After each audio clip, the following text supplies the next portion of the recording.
Palestinian officials reported that Israeli bombing strikes on the southern part of the Gaza Strip killed dozens of locals in the cities of Rafah and Khan Yunis. In Israel, hundreds of Zionist settlers protested in Tel Aviv against Prime Minister Benjamin Netanyahu to demand the release of prisoners detained by the Palestinian resistance movement, Hamas. In Thailand, authorities noted that at least 4 people are still missing and some 20,000 people have been affected by severe flooding in the south of the country following a heavy storm.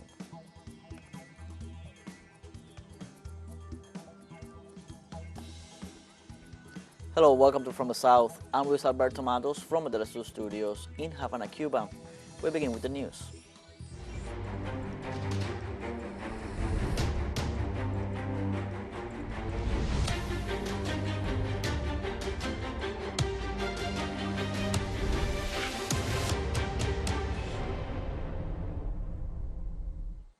Palestinian officials reported that Israeli bombing strikes on the southern part of the Gaza Strip killed dozens of locals in the cities of Rafah and Khan Yunis. In turn, local media also denounced Israeli warplanes bombed residential buildings in Khan Yunis, Deir al-Balah, and al-Shaburah refugee camps. According to the Ministry of Health in Gaza, the injured were transferred to Kuwait Hospital for medical treatment. In this sense, the institution stressed that in addition to the dead and wounded, many people are still missing under the rubble. Through the siege of the Israeli occupation forces in Gaza, the occupation army killed 20,674 Palestinians, wounded more than 54,000, and displaced almost all of the 2.3 million inhabitants of the territory.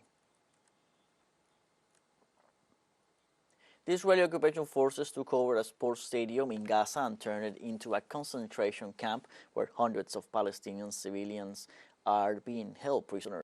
Among those kidnapped are old people and children who were forced to undress, as well as Palestinian babies whose ages do not exceed 1 year. Let us recall that the UN and human rights organizations have confirmed that Israeli forces are carrying out executions against civilians after forcibly removing them from displacement centers. On Monday, the president of Brazil, Luis Inácio da Silva, affirmed that it is not humanly possible to accept what is happening in the Gaza Strip. Through his account on the social media X, the Brazilian president said, "Today, this Christmas, I had lunch with Brazilians and repatriated Palestinians who arrived in Brazil. It is not humanly possible to accept what is happening in the Gaza Strip, the death of so many women and children, the destruction of all the heritage built by the Palestinian people. Brazil will continue to seek, together with other countries, a way to peace, and I want to ask everyone not to lose hope in peace and harmony."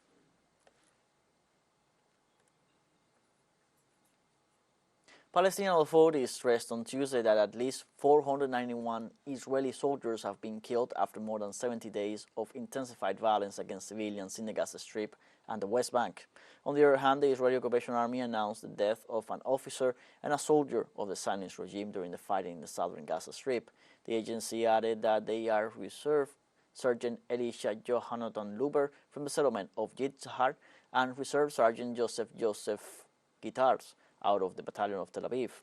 In turn, the military occupation forces also added that 4 troops were seriously wounded in fighting on Monday, and a reservist from the 6646th Battalion was injured in the north of the Strip.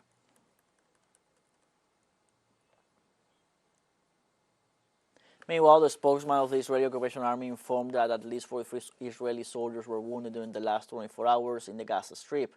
The authorities detailed that the Israeli state continues implementing strategies to attack from different points in the Palestinian enclave.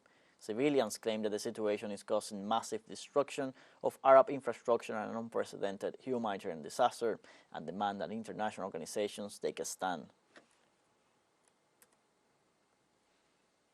In Israel, hundreds of Zionist settlers protested in Tel Aviv against Prime Minister Benjamin Netanyahu to demand the release of prisoners detained by the Palestinian resistance movement, Hamas. The demonstration took place in front of the War Ministry, where protesters gathered in rejection of Benjamin Netanyahu's government and blaming him as only responsible for the lives of prisoners in Gaza. Since the Palestinian-Israeli conflict in Gaza reached its peak on October 7th, many Israelis have demanded the resignation of the Prime Minister and the War Minister in addition to Kenyan President Ebrahim Raisi on Tuesday vowed that Israel will pay for the assassination of Commander Sayed Rashmuchavi. President Raisi issued a message of condolence to the Iranian nation and the Guardian Corps of the Islamic Revolution. He also said that this crime is another sign of frustration and weakness of the Zionist regime in Tel Aviv. In the meantime, the Iranian leader also stressed that Mousavi was a brave fighter who was in Syria as an advisor to the resistance front, defending the holy sites and safeguarding the Islamic ideals. Raisi's statement also added that Mousavi was a colleague of General Qasem Soleimani, another Iranian commander who was killed in Baghdad in a U.S. drone strike in 2020. Iran will commemorate the 4th anniversary of Soleimani's assassination next week. The statements of the Iranian head of government come after earlier it became known that the Israeli occupation forces assassinated a member of the Iranian Islamic Revolution Guard Corps advisor during an ambush in Damascus, Syria. Senior officials say Sayed Rasim Mousavi was the victim of an Israeli missile attack in the Sayyeda Zainab neighborhood near the Syrian capital. The violence occurred while Mousavi was serving as a military advisor in the Arab country.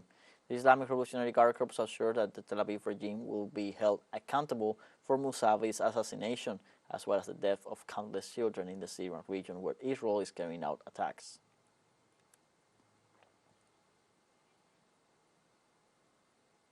On Tuesday, the Iranian Defense Ministry said the country's response to the assassination of a high-ranking general would be smart and strong. Our reaction to the assassination will be smart, strong, and with the necessary effectiveness in a way that the Zionist regime will not have any possibility to use the response in its complicated purposes.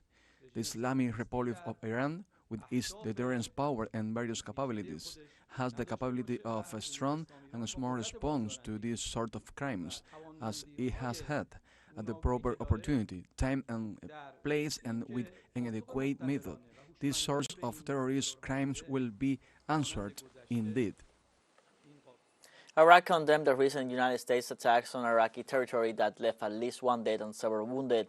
The Iraqi government confirmed Tuesday the death of one person and the wounding of 18 others, including several civilians, in the U.S. attacks last night against Iraqi militia installations located in the city of Hiyya, Baghdad, stated that attacking Iraqi military sites by the United States under the pretext of response is a hostile and unconstructive act. Previously, Iraqi militias had attacked a U.S. base in the town of Erbil, leaving at least 3 soldiers wounded. In Syria, despite the security situation and crisis, citizens celebrate Christmas with traditional ceremonies depicting the birth of Christ. In places of worship and churches in Syrian cities, they celebrated with masses and prayers the meaning of the birth of Jesus Christ. For their part, the Syrian Catholic Diocese of Al-Hasakah and Nusaybin extended a message of humanity, love, and peace to the whole world. In addition, representatives of different religious presence of the country said that they will raise their prayers for peace to prevail in the regions of the world and brought words of hope to reach all those who suffer and are sad during this Christmas season. In Vatican City on Tuesday, Pope Francis renewed his call for peace for war-torn peoples and summoned the peoples of the world to fight for peace. In the sign of the Stephen witness, I am close to the Christian communities that suffer discrimination, and I urge them to preserve charity towards all, striving peacefully for justice and religious freedom. To the intercession of the first martyr, I also entrust the invocation of peace by war-torn peoples. The media show us what war produces. We have seen Syria, we see Gaza, we think of the tormented Ukraine, a desert of death. It is what is wanted. The peoples want peace. Let us pray for peace. Let us fight for peace. Let's now take a short break, but remember you can join us on TikTok at TeleSUR English, where you will find news in different formats, news updates, and much more. Other stories coming up. Stay with us.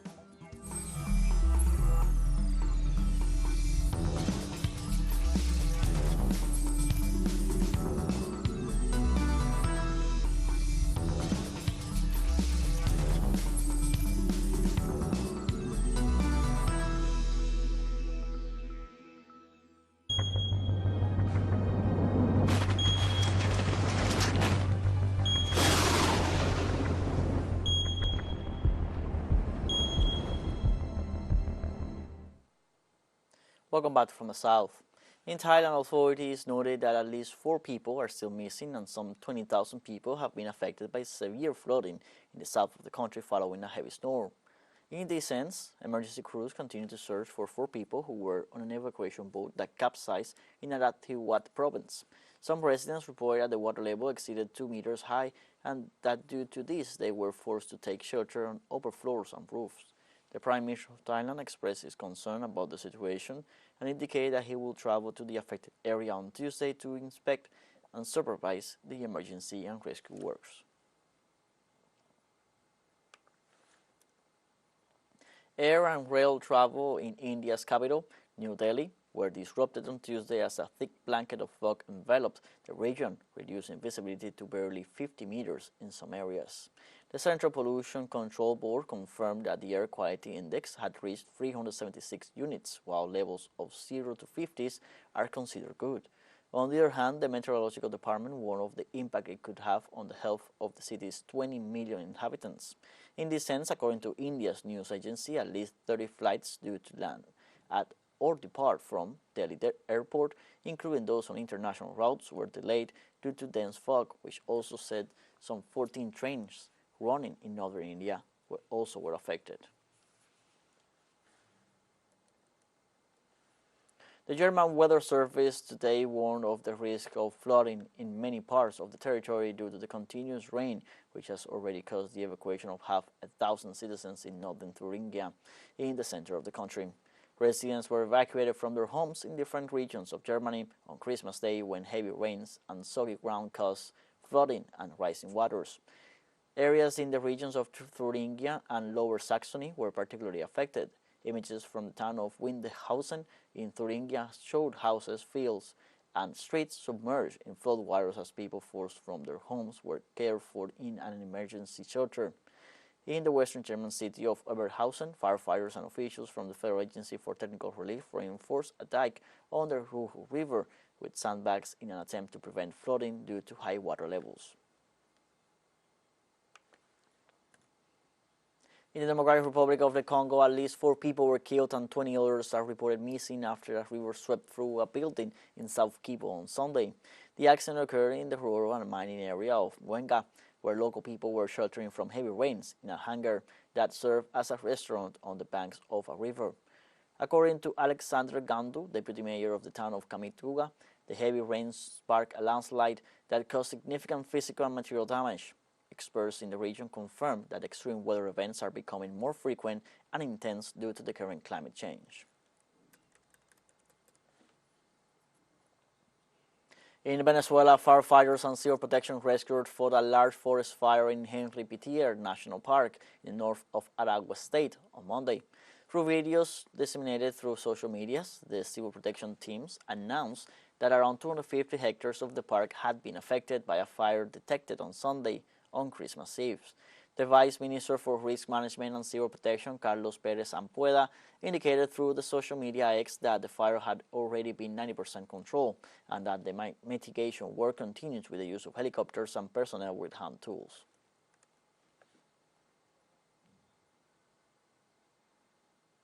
In Argentina, an avalanche destroyed a pedestrian bridge and isolated the town of Rincon, located in the department of Pomán in the south of the Argentine province of Catamarca.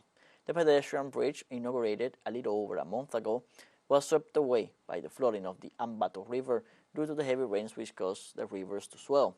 For its part, the government of Catamarca, through its account on the social media X, highlighted that no deaths or injuries have been reported, but only damage to houses and a vehicle swept away by the river. It should be noted that the official report pointed out that this is the second bridge destroyed by the weather conditions in less than 10 days in the whole province. After the collapse of the bridge, the inhabitants of the town of Rincon were completely isolated.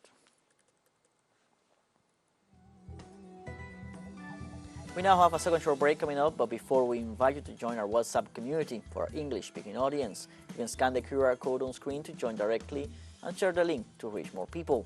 Concern news coverage of Latin America and the Caribbean as well as the rest of the world. Stay connected and informed with TeleSUR. Final short break, don't go away.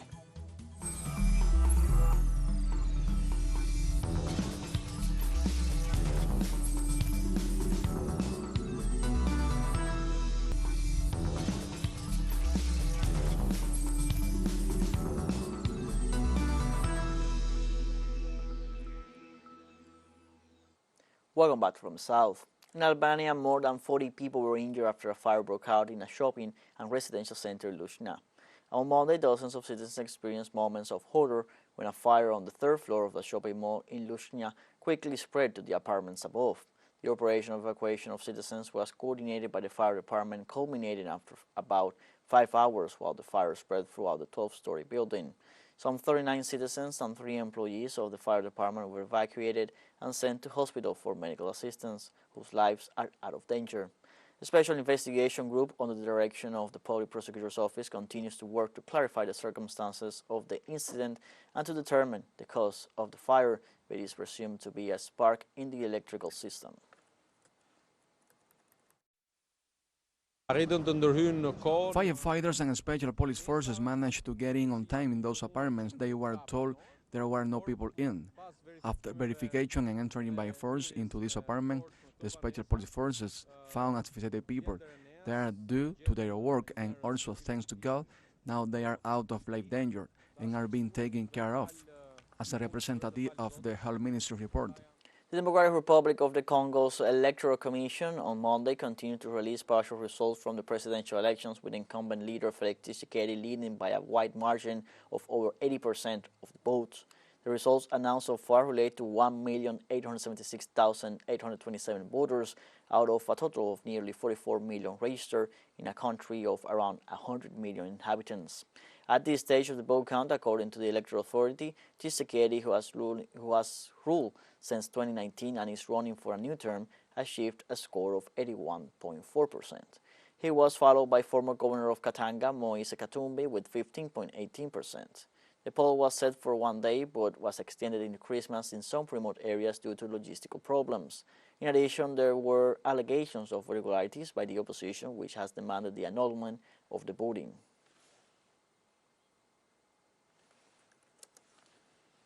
Chad voted in favor of a new constitution to facilitate its transition to a civilian government. The National Commission for the Organization of the Constitutional Referendum announced the results of the consultation held on the 17th of December. In a ceremony held at the headquarters of the Ministry of Foreign Affairs in N'Djamena, the capital of the country, they informed that 86% of the voters were in favor of a reform, against 14% who opted for the no option. The Supreme Court is now tasked with validating the results, and the decision is expected to be known on December 28th.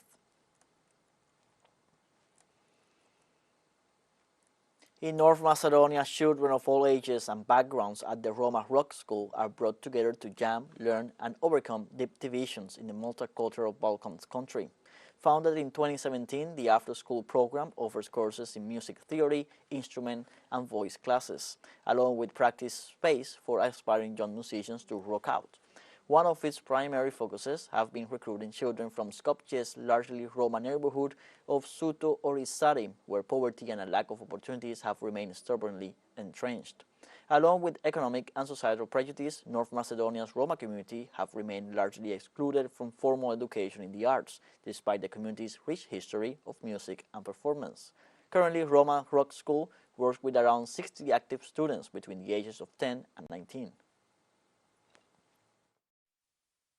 I am in the Roma Rock School for 2 years now. I am a vocalist in my band, The Right Turn. It's very good while we practice. We've been creating new songs for some 2 hours now. For the time being, we are working with mixed bands with young people from Roma and Macedonian, but we are open to taking in all others. One of our goals is making music of different ethnicities. We have come to the end of this news brief. You can find these and many other stories on our website at telesurenglish.net. You can also join us on our social medias on Facebook, X, Instagram, Telegram, and TikTok. For TeleSUR English, I'm Luis Alberto Matos. Thank you for watching.